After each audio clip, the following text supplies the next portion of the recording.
सुनील तटकरे आणि प्रफुल्ल पटेल यांना देवाने शिक्षा दिली.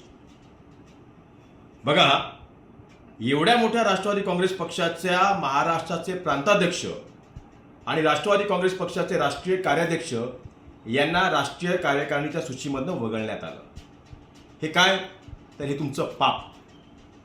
अजितदादा पवार गेल्यानंतर त्यांचा पक्ष बळकावण्याच्या दृष्टीतून जी पावलं उचलली गेली, म्हणून सुनील तटकरे आणि प्रफुल्ल पटेल यांना देवाने शिक्षा दिली आणि त्यांची नावं ही राष्ट्रवादी काँग्रेस पक्षाच्या राष्ट्रीय कार्यकारिणीच्या सूचीमधनं वगळण्यात आली. माझ्यासारख्या सामान्य कार्यकर्त्याला शरदचंद्र पवार साहेबांनी त्यांच्या कार्यकारिणीमध्ये घेऊन पार्लमेंटरी बोर्डवरती घेतलं. हे तर एवढे मोठे मोठे खासदार 5-5 टर्म, 15-15, 25-25 वर्ष, 30-30 वर्ष राजकारणाचा अनुभव राहिली लोक. हे काय? तर अति तिथे माती, आणि ती माती ही राहिली. ही शिक्षा देवाने दिलेली.